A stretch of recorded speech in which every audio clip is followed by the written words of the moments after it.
All right, here we go. All right. As soon as it pops up on Facebook, I'll share the stream. It's just on Facebook or it's Facebook, YouTube? Just Facebook right now. Okay, that's fine. So how's your family doing? We're good. It's been we're good. We're good. Actually, I have no complaints. That's good. Yeah, for the most part, they all like each other. And when they don't, it's quick. I don't know. It's always good. Quick is good. Yeah.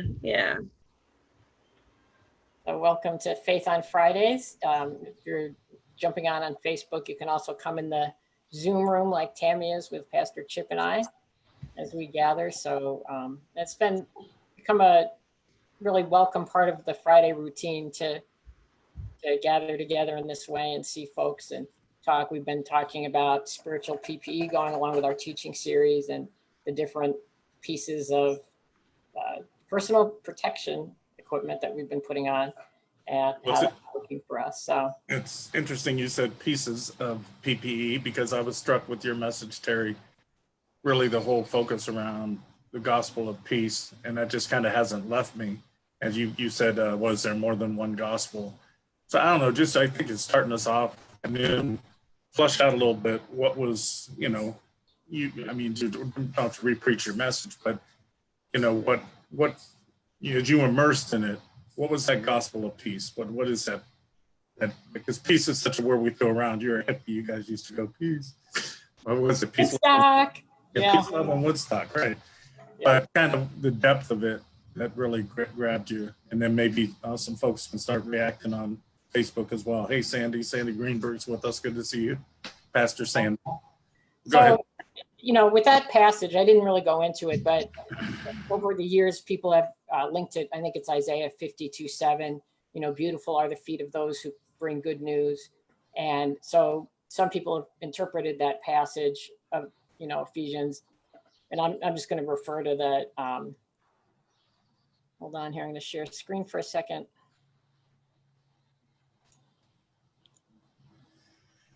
I shared the amplified version, which is kind of adding descriptors, but having strapped on your feet the gospel of peace in preparation to face the enemy with firm-footed stability and the readiness produced by the good news.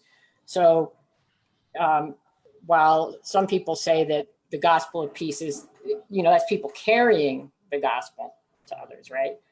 But it seemed to me that it's really saying that when we take in the gospel completely, that gives us the readiness, that gives us the nimbleness in order to really live out that peace. So I went back to Tim Keller's definition of the gospel that we've gone to so many times. It's not really a definition, but the idea that you're more sinful and broken than you ever dared admit. And at the same time, you're more loved and accepted by Jesus Christ than you would even dare to imagine. Yep. And so to me, those were the sort of the two prongs of, nothing happens without peace with God until we realize that, until I can confess that I'm broken, I need a savior, then I can't have peace with God and that relationship. And then if I can't accept that Jesus loves me, this I know, right? The old Sunday school song, I can't have peace with myself.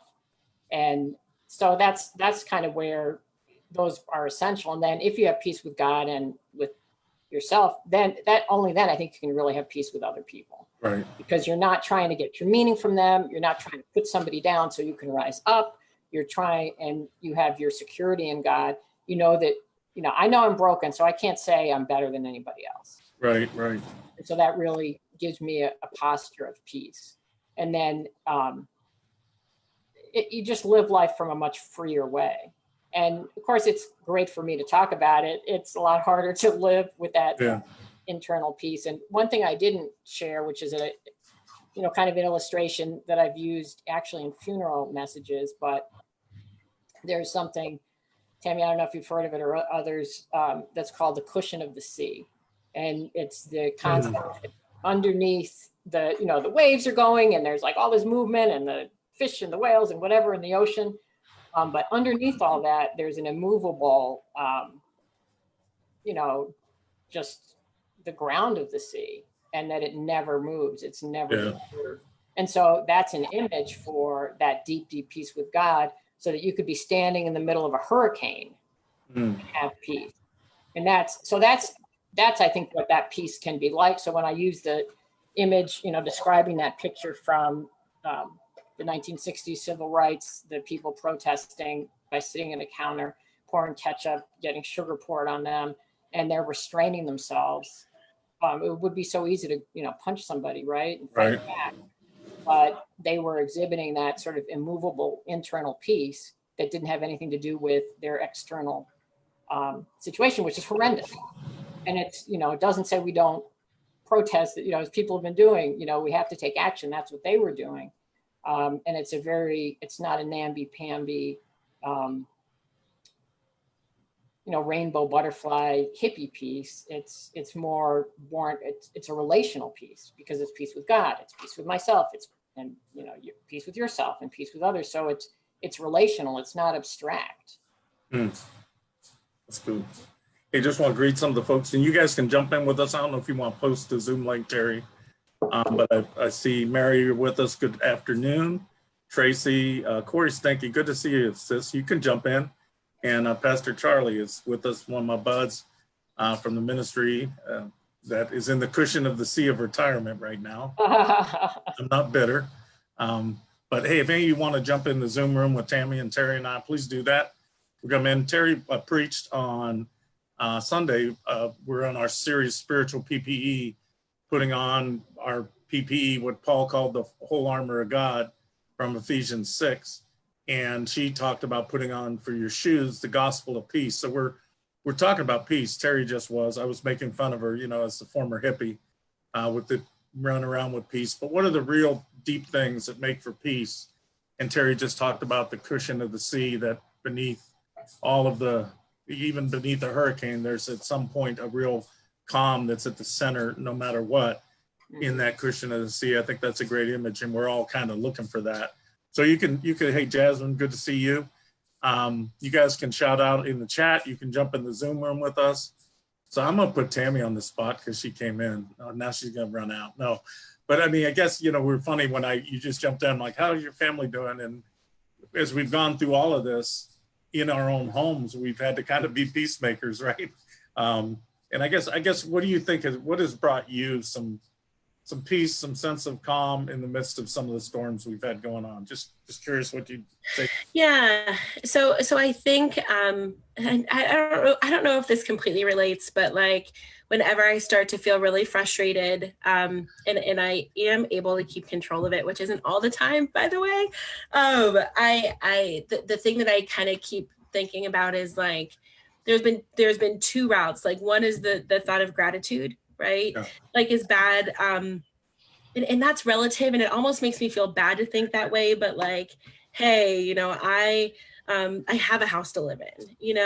We still have income coming in. Like those things, and I almost feel bad that I make it a relative thing, but it is like that gratitude, right? So thank you for what I have. Thank you that like even though we're cooking at home all the time, like we have food to eat. So that's been a thing that I think has given us peace. And then, I found myself, and it sounds tagline-ish, but if you really think about it, we've really started talking about like the have to and get to, right? Like when I think, or like my kids say, well, we have to do this, or we have to stay home. No, we get to stay home, like so kind of flipping those two things, I guess have made a little bit of solidarity, in making it a little bit better, I guess. Yeah. So. Hey, that's not a bad tagline, to have to get to. I actually hadn't heard that, so I'll probably preach on and not give you any credit. But that is such a good framing, really. Yeah, so many things we say we have to do. What if we just change those verbs to, hey, we got to get to do this. And it's not just happy dappy. When you were talking about, oh, hey, we still have income, we have food, we have these things. Actually, the psalmist really, it always comes out around Thanksgiving, but said, count your blessings, count them one by one. And there's an old hymn, I think, that was written after that. I think that's good therapy sometimes, to really, and it's not just looking for silver linings. It's literally remembering blessings. So that's really good. Hey, Mary, glad you could jump in with us. Can you hear us? Good, good. We're just talking about, as Pastor Terry, and if you're joining us online, preached about the gospel of peace. So I'm going to throw it back to you, Terry, and then maybe you can throw it over Mary's way. But I've been thinking, as we're just sitting here talking, when Jesus came into Jerusalem in Luke chapter 19, you know, he finally arrives in Jerusalem and he laments. And Terry and I have been there to Jerusalem. We come down from the Mount Olives and it's this amazing sight.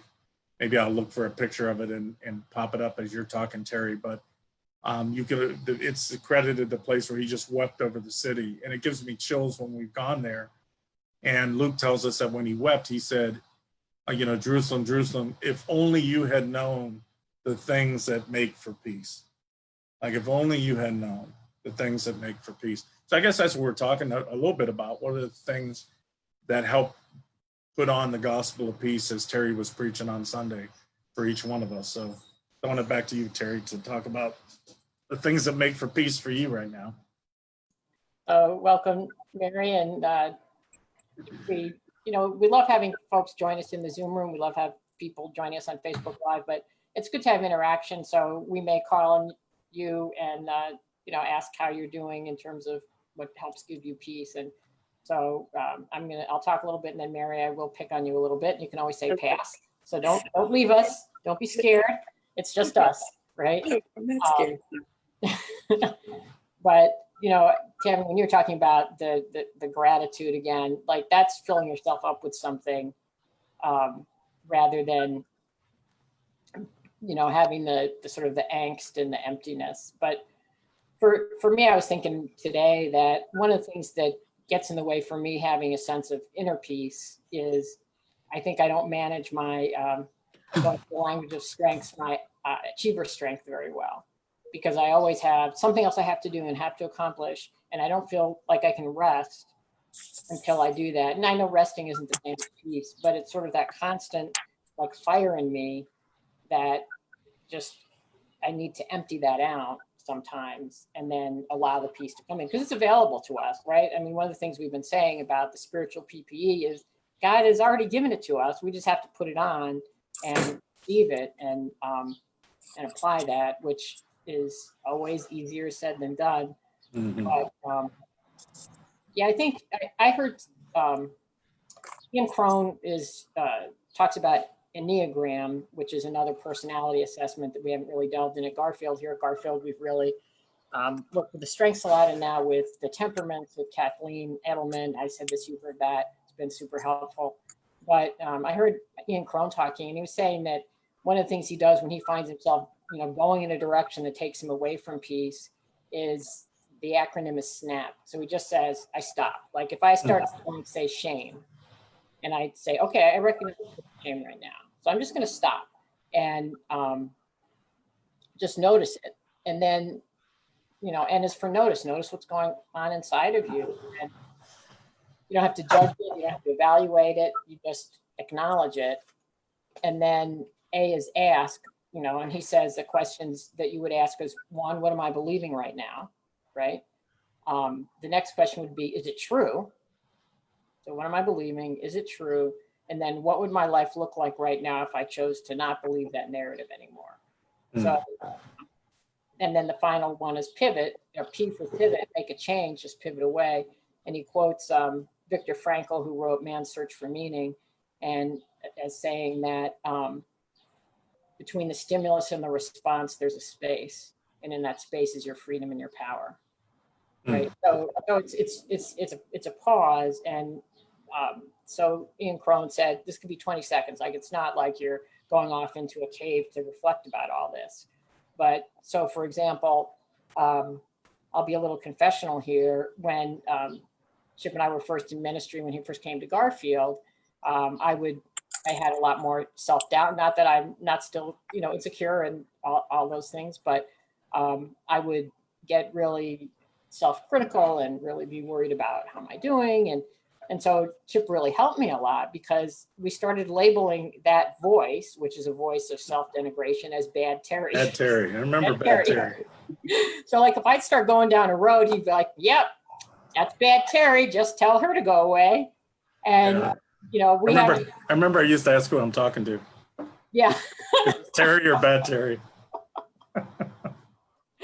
And, so that's a situation where if I had a thought that was coming from bad Terry, so, really berating myself for something I didn't do or did do, then I could just stop and say, okay, stop, notice what that's about, ask some questions. Is it really true? And if it wasn't true, how would I behave differently? And then how can I pivot and respond in a different way? So it's, it's like have to or get to. It's, are you going to look from a lens of gratitude or a lens of scarcity, right? I mean, so we can choose which way we're going to see things. So that's a little rambly, but that's actually something that I really wanted to talk about on Sunday, but there was no way there was time to do it.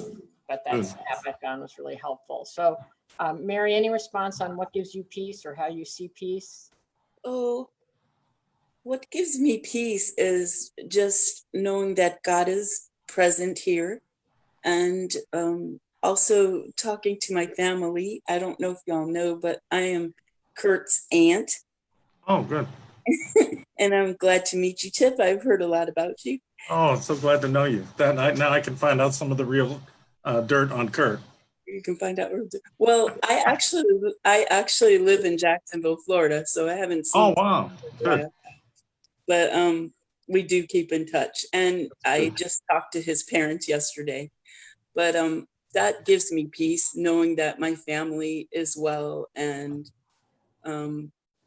right now I'm retired, but I work 2 days a week in a medical clinic. I'm sitting here now, nobody's here. Oh, wow. I do data entry for them. So I have peace in here right now.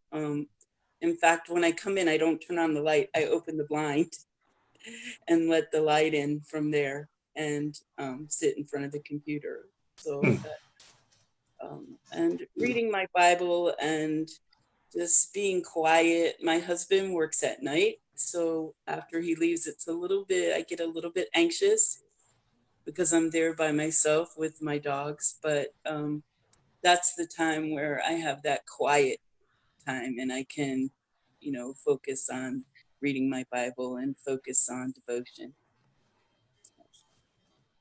That's good. So I see a couple of folks have jumped in on Facebook just to say we're talking about peace and what gives us peace, and some of the kind of the deeper meaning of peace we talked about. The cushion of the sea, it's that place where the sea remains undisturbed. So if anyone wants to jump in, you can also still jump in the Zoom room if you want with us, and but share about, in the chat what gives you peace, or how do you see peace. And maybe another question is, when you have peace, what do you do with it, right? You may have heard the great prayer. I don't know if it's really, maybe Chip, the attributed to St. Francis, make me an instrument of your peace. Mm-hmm. I don't know if it's really him or not, but yeah, something I'm not sure myself. But I'm gonna share my screen.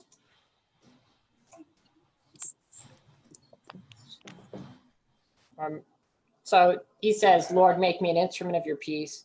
Where there's hatred, let me sow love. Where there's injury, pardon. Where there's doubt, faith. Where there's despair, hope. Where there's darkness, light. Where there's sadness, joy. O divine master, grant that I may not so much seek to be consoled as to console, to be understood as to understand, to be loved as to love. For it is in giving that we receive. It is in pardoning that we are pardoned. And it is in dying that we're born to eternal life. So that came to me the other day, and because we want that peace with God, that peace with ourselves, that peace with others, so that we're one new humanity. But then what do we do with it? So Lord, make me an instrument of your peace. What does that look like? Like what's something that I can do to be an instrument of peace? Maybe it's as simple as talking to my neighbor when I'm out walking with my dog. Maybe it's, I have a yard sign. I'm the only one in Lakewood with a yard sign that says praying for our city. We distributed those to the church. And that's a very simple way. You're muted. I know the entire piece of Lakewood depends on the McHughes. That's right. Fortunately, we have a sentry on the couch watching everybody, barking out that there is peace available. And it's a 2-year-old German Shepherd named Leah. So anyhow, but so any kind of responses to that, and you know, Chip, if you didn't really jump in, if you want to say it, kind of what brings you peace, or yeah, well, I think, you know, yeah, it's a good question. I think for me, I think in the midst of all, you know, the turmoil, it just, you know, I got so exhausted. I just, I'm like, you know, really, we're dealing with a pandemic, and now, you know, we can't even put racism on hold for like a month. And I was just so exhausted. And then really what brought me peace in the midst of that is I go back to, you know, a lot of what Dr. King talked about in the sense of that beloved community, and what Jesus talked about, the kingdom of God. And it's weird, as bad as it gets. So maybe I'm stealing your Tammy, you know, have to get to that. As bad as it gets has to be, you know, there's a real vision of the antithesis of that gets to be, and that I immerse in, and it recharges my batteries to say, my gosh, you know, that's so good. We got to work real hard for it. And I'll do anything I can to mend a fence, to, you know, to stand in a gap, to whatever it might be, to get to that ultimate place of peace. You know, it's not the cushion of the sea, it's the kingdom of God with us. And I think that's why Karl Marx was so critical of religion, because, you know, if it's a, you know, he called it like a drug, the opiate of the people. Like if it's just, oh, sweet by and by sometime. No, I mean, Jesus, when he preached the kingdom, he said, you know, the kingdom of God is in you. You know, pray thy kingdom come on earth. You know, whatever you bind on earth will be bound in heaven, whatever you loose on, you know, that the kingdom was presence. It's to use an old theological term, it's the now and the not yet. It's both. And I think we put off to the not yet, it makes us really passive, lazy Christians. But when we understand there's the now and work for that, when I'm working for it, I find some odd peace in that. You know, it seems the opposite. So I guess maybe if St. Francis was the author of that, which he could have been, you know, that as we're working toward peace, we find peace in the midst of it, versus sitting on the sidelines and, you know, and whoa, gee, ain't it awful, you know? So I don't know that, and I think that word peace, you know, I live on Rabbi Row. My neighbor, Steve Weiss, is the senior rabbi at B'nai Yeshurim, and we're dear friends. And I oftentimes will talk to him about that. You know, you hear Jewish brothers and sisters say shalom, right? Well, shalom is the word peace. That's the word in the Bible. And it was never this, right? It was never even just a well-adjusted personality. Shalom was peace at every aspect of life. You know, economic peace and psychological peace and relational peace. And I think that's what I get a little hints at from time to time. And it, you know, and it pulls me back. And then we, you know, I'm really off topic, but we had a confirmation group of, you know, 7th, 8th, 9th graders join the church. And we did that via Zoom just last Sunday at 2:00. And I don't know, you just keep pulling for that next generation, right? You know, I mean, my wife and I were sitting here talking, you know, we were born into a world where it was illegal for us to get married. I mean, we lived in that world till we were 8 or 9 years old. So I'm really pulling for these next generations. Now they're old enough to have seen some of this. You know, my son is 28. He and his wife are married now, and they're considering at some point having children. And I'm like, let that be the one, you know, born free of all this stuff. So I guess that's, again, a vision for that beloved community, that kingdom, that there's something new and better on the way. It's here, and it's also on the way. And when I can get my eyes, a Native American religion, they had a wonderful vision. They felt we had 3 eyes. We have 2 physical eyes and an eye of the soul. And when I see what that eye of the soul sometimes, you know, what can be and what I think, I know ultimately will be, it brings peace into even the turbulence of the moment. That's a long answer. That's what you get when you ask a preacher. Awesome answer. And it really gets at that it's not a passive piece, it's an active piece. Yeah, and you know, Dr. King talked about that, what he called negative peace and positive peace. And he was specifically talking about social unrest, you know, like for example, like a riots, which it's very interesting. You know, everybody quotes King like, oh, he would have done this, he would have done that. His daughter Bernice, you know, just reminded everybody when they were throwing his name around, she said, well, you do realize when my dad was killed, he was the most hated person in America. So like quit throwing him around like, you know, he was this docile, whatever. But when he talked about negative peace, he said that's just the absence of conflict. Like go ahead and bring a police state in, you know, get the conflict eradicated. He called it, yeah, you will have stability maybe, but it's negative. He said a positive is you get down to the root of the issues. You work for shalom, and then peace flourishes. So I think when you said an active peace, that's a powerful word. And think about that. You know, of all the places Paul could have talked about the PPE of peace, he put on the feet, right? Like walking, you know, running, whatever you're doing, you know, you're not always using your sword, but you're always using your shoes. So that image of an active peace is really good, Terry. So we're getting a couple comments I want to share from Facebook. Tracy, Let's do that.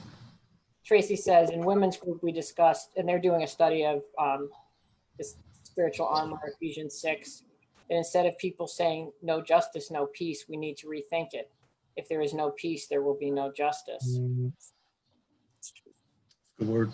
And then we're learning there are actually 7 pieces of armor. The 7th is prayer. I'm praying more than ever. And Sandy says, in this season, really focusing on the reality of God's presence has brought peace. But it's also reminded me that to be an instrument is to be available to God at all times, baking bread for the widower next door, getting neighbors groceries when I get my own, taking water to protesters and having those conversations. That's good. That's good. Thank you. And Pastor Sandy was with us. I'm going to brag on her a little bit. She and her husband Joel were with us at Garfield, and she had served in ministry before and kind of was able to reground herself with her time at Garfield. And she's now out serving 2 churches and just doing an amazing job. I talked to her on the phone. You know, they were smaller churches per se, but they both have grown some. And she called me the other day and has 5 adults waiting for first-time baptism. Wow. I told her percentage-wise, if that were Garfield, it would be 40 adults. Yeah. Like she's doing an amazing job. So Sandy, you're a peacemaker, sister, and we're proud of you. And we feel like you're just you're part of this widening the circle. So, and you know, Sandy brought up some tangible things that she's doing to help make a world of peace or bring peace. So, you know, Tammy, Mary, others, you know, they're online. Anything? Yeah, I'm gonna show that screen. Can you guys see that? That's where we've been talking about. If you're just jumping in with us, Pastor Terry talked about we're in a series on the spiritual PPE, putting on the full armor of God, Paul calls it. And Pastor Terry preached on putting on the shoes of the gospel of peace. So it reminded me of being at this place in Jerusalem where you come down from the Mount of Olives, and you see right there, we're standing on the Mount of Olives. And before you go across the valley into Jerusalem, Jesus stopped here and wept over the city. And as he wept, he said, if only you had known the things that make for peace. And that just really always strikes me a lot. There's another picture of it. You can see that, that you can see over the whole city. That's our guide, Fote, in the trip that Terry was on in 2017. We were supposed to do one in 2021, but I put that on hold, but I sure plan on going back in 2022. So we'll start talking about that here in the new year. But just imagine Jesus looking out over the busyness of the city and just saying, if only you had known the things that make for peace.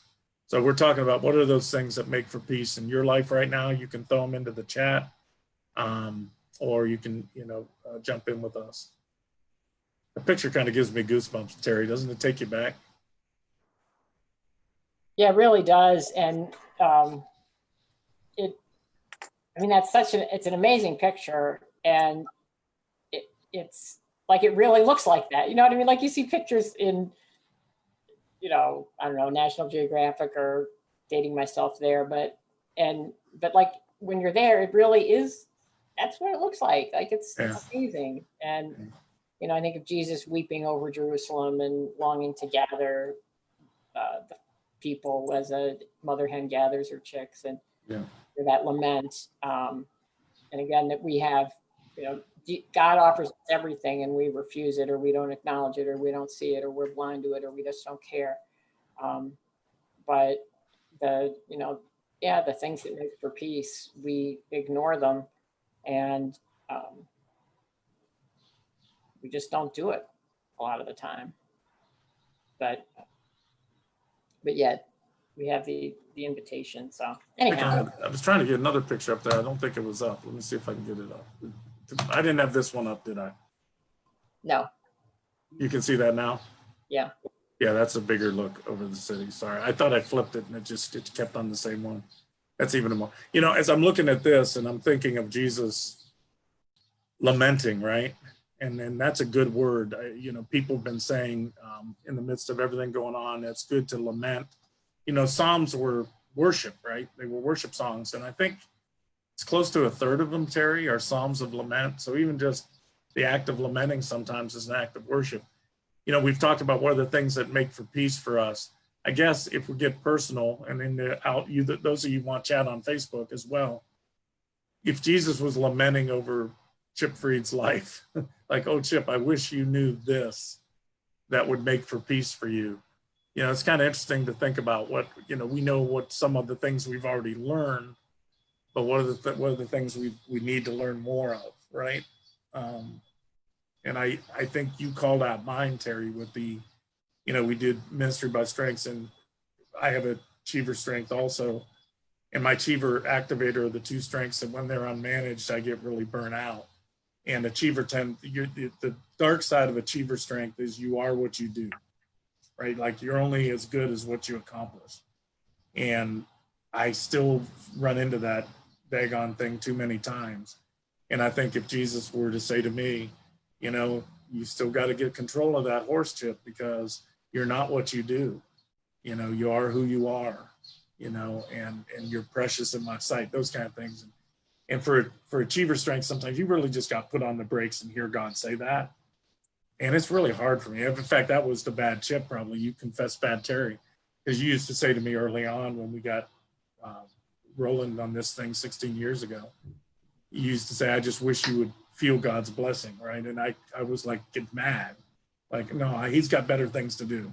And I keep plowing down the road. But you were right. You got to hit the brakes, tap the brakes, and feel God's blessing. And so I think that's something he would say to me. You need to do more of. And so you guys think about what you want to say. So Terry, I'll throw it back to you. But Barb Smith just jumped in. Peace comes from knowing God is in control.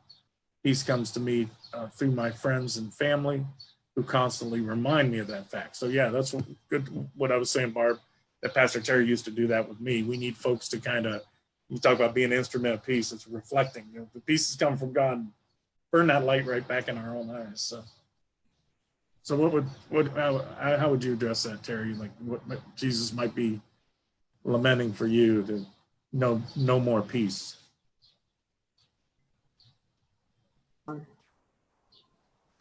I think it's actually probably similar to what you shared, and I think,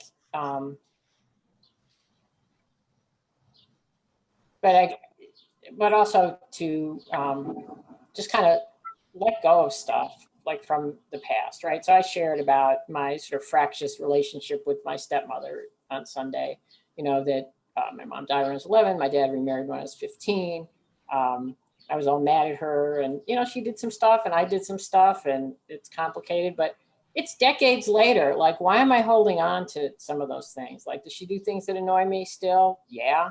But why be fractious about it? Like, why hold resentment? Like, I just had to, I mean, God helped me let go. So I guess, you know, and there's other situations where I may be holding on to something, a feeling or a reaction, or even my perception, which is very often wrong, right? Like, I'm very often wrong in interpreting a situation because I'm going to through my frameworks. And so I think for me to live into that peace, and it's based on those foundations, right? God thinks I'm okay, you know, peace with God. He knows I'm mess up, and but he's forgiven me. And then that I have to accept that when God says to Jesus, "You're my beloved son in whom I'm well pleased," he's saying it to me, he's saying it to Pastor Chip, he's saying it to Tammy, he's saying it to Mary, he's saying to all you on Facebook Live. But it's easy to hear that and like, oh yeah, whatever. But to take that in is really deep medicine for our souls that we need. I know I need it. And so I think for me, to like just let go. And so I don't think I can articulate this well, but does anybody remember the movie on Golden Pond? Oh yeah. Jane Fonda. Yeah. So there's a scene, I can't remember it, in full detail, but it made such an impact on me, where Katharine Hepburn, who's the mother, and Jane Fonda, who's the daughter, and they're at this, I guess, family vacation house, Chip, if you remember. Yeah. And the Jane Fonda character is going on about, well, this happened to me, and that happened to me, and this happened to me, and that happened to me, and sort of all these resentments. And the Katharine Hepburn, says, bore, in her amazing voice. And he's like, basically saying, why are you still going over all this nonsense? Like, nobody cares. Just live your life, And of course, the clip was much better than that. It's a great movie. And I really think, it's funny, thinking of Jane Fonda, I go back to the 1995 World Series. Why do I do that? Because my mom got Terry and I these crazy tickets for right down by the behind the Indians dugout for that 95 World Series, one game. And my wife has somebody tap her on the shoulder and says, "Hey, I love your outfit." And turned it was Jane Fonda. So that was pretty cool. But if I were to ask her something, I think in that movie, because she played it with her dad, with, Henry Fonda, I wonder how much of that was really incarnational. Like maybe they were working some stuff out as father and daughter. Yeah. Movie. But it's a classic movie. Great and I wasn't a big fan of that kind of, I like movies where they blow stuff up, right? That was a tearjerker. You like movies that have no peace. Yeah, I do, because I always say my wife likes to watch all the tearjerkers. I'm like, hey, I'm in ministry. My life is a drama. Right. Can I just watch something surreal? But it's that's a great movie. And it was in both, all the characters, if you read that, basically her and her father specifically. Katharine Hepburn was like the peacemaker, but it was a journey looking for peace and reconciling a father and daughter. And as you were saying earlier, you can't really reconcile and find peace with others if you haven't found it with God and within yourself. So that's interesting. So Tammy, I guess I'm putting you back on the spot. What are some things that maybe God might be tapping on your window saying, hey, this will probably help you have a little more peace? Yeah, so I will say I probably am the person that I get nervous because I'm looking for the big gestures, right? Like how do you really make a difference? Like I caught the end of President Obama had a Facebook Live thing this week, and I was listening to some of the people, and I have opinions about everything, but it was nice because you're just listening. And my feeling is, wow, they're big. Like they do big things, Yeah. And so I sometimes feel agitated because I one of my prayers is like, all right, God, like put me in a situation that I just know, like hit me over the head that I just know, and then give me whatever I need to get through it. And typically he hasn't done that. But I think what I've learned, or what has given me peace, both with the coronavirus and what has happened with the murder and the race relations, is like I've realized that I have an opinion over everything, but I don't think I'm wise about it yet. So I think what has given me the most peace is just when I've convinced myself just to be quiet and listen, because what I found is, even if I don't agree, my daughter and I talk about, one of the things we say all the time is it's really hard to hate somebody up close. Right? Yeah. So even the people that I see that aren't close, I just kind of, I try to think of like, all right, like they're a person. And if we were in an intimate relationship where it's very feeling, like I might not agree with everything they say. I might have my own opinions. I might have my own orientation to the coronavirus. I might not be able to say anything just because of my station right here about, and even if I want to, I think in this time, what's probably given me the most peace is when I just kind of sit back and listen. And it's interesting. And as somebody was talking, there's probably a reason that the sandals of peace are so far away from your mouth. I don't know. And sometimes, peace can be in quiet too. So I think I've realized how much wisdom I lack in some of the big things, and just to be open and quiet and listen has definitely been something that's given me peace. Good. And I'm actually throwing back on you a little your own medicine. I get this all the time.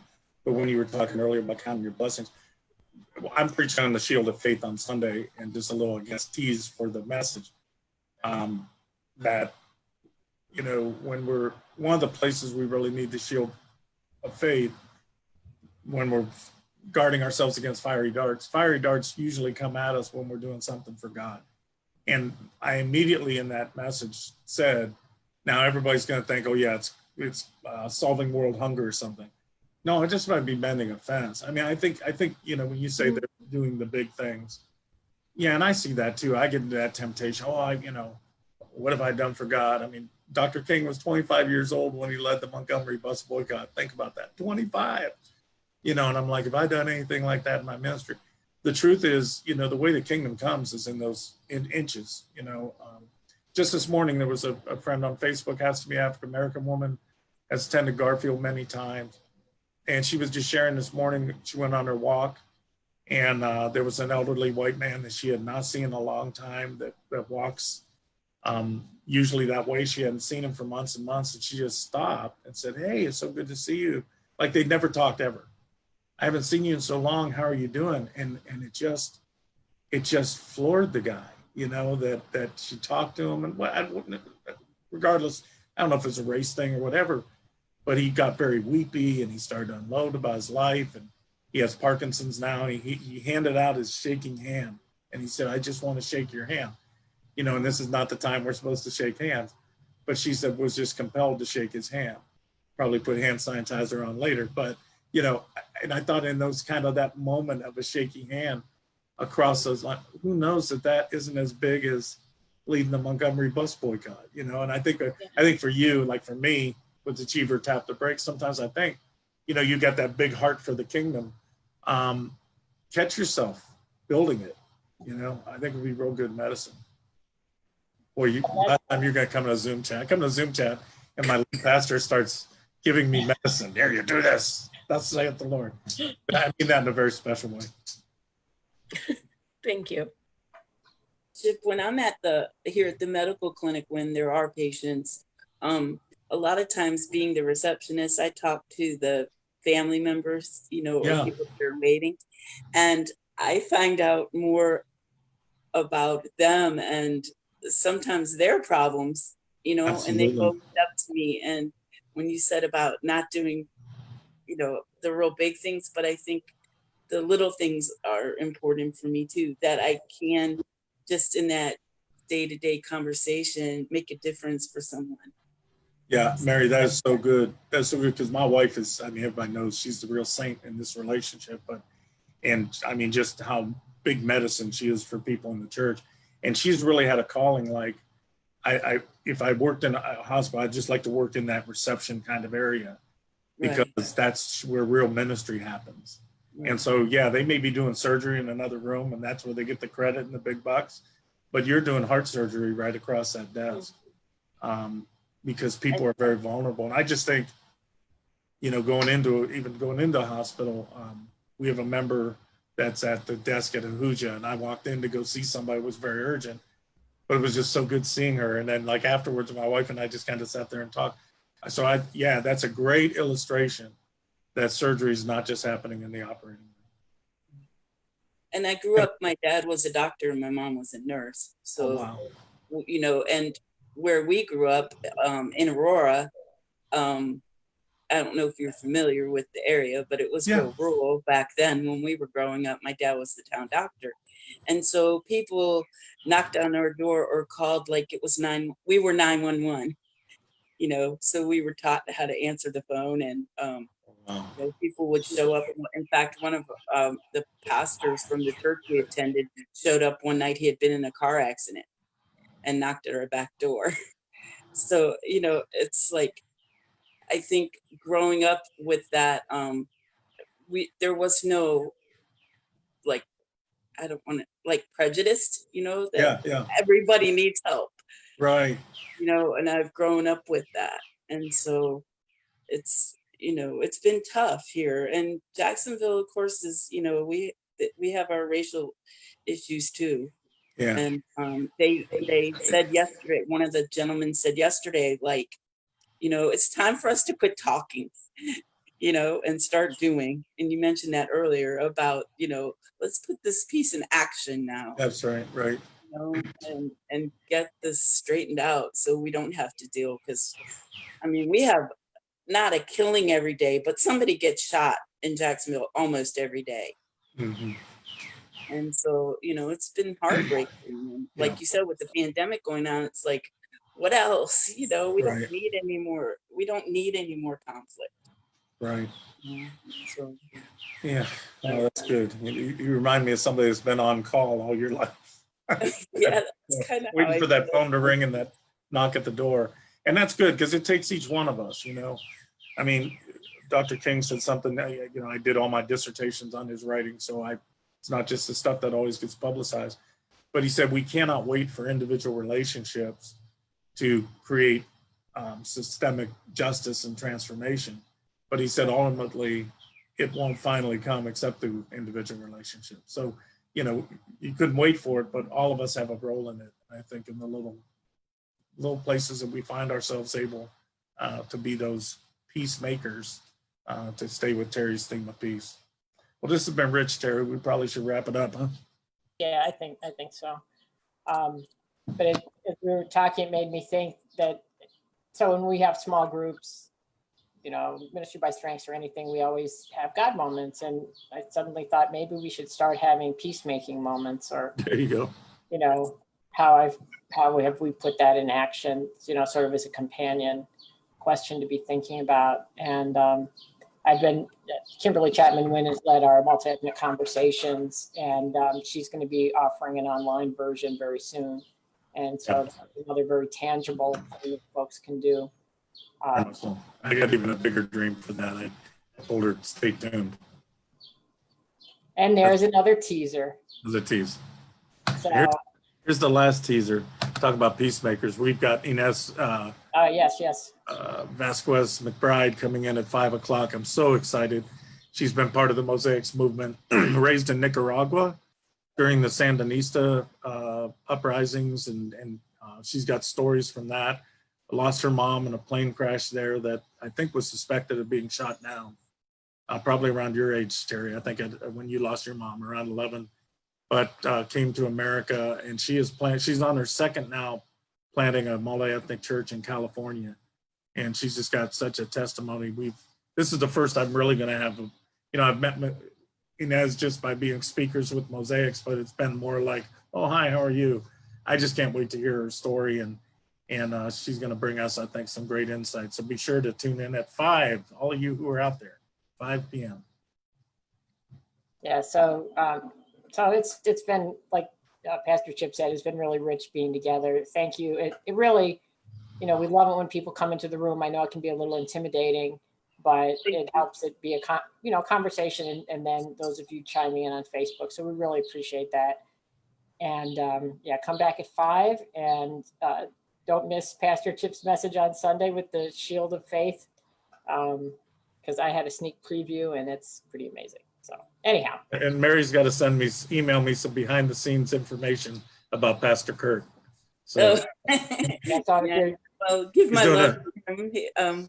We don't get a chance to talk much. He's busy with the boys and all. He is, and he's doing a great job for us, by the way. Don't tell him like I said, I keep in touch with his mom and dad, and that's great. Yeah, so give my love to him. And thank y'all for letting me join in. Oh, I'm glad you did. I'm glad you did. So let me just close this with a little blessing. Lord God, thank you for your peace that passes all understanding, your peace that brings healing and wholeness. Lord, give us more. Our world needs it. It's crying out for you. Romans 8 said that the entire creation cries out with birth pangs. We know you're birthing a kingdom, Lord, but we want it sooner than later. So give us peace and make each of us peacemakers. Thanks for this time. Thanks for everyone that's in the thread, and for Tammy and Mary joining Terry and I today. This has been rich. We've been in each other's presence, but more importantly, we've been in yours. So send us out with a sense of peace and a sense of purpose. In Jesus' name, amen. Amen. All right. Thanks, At everybody. 5 p.m. Take care. Bye-bye.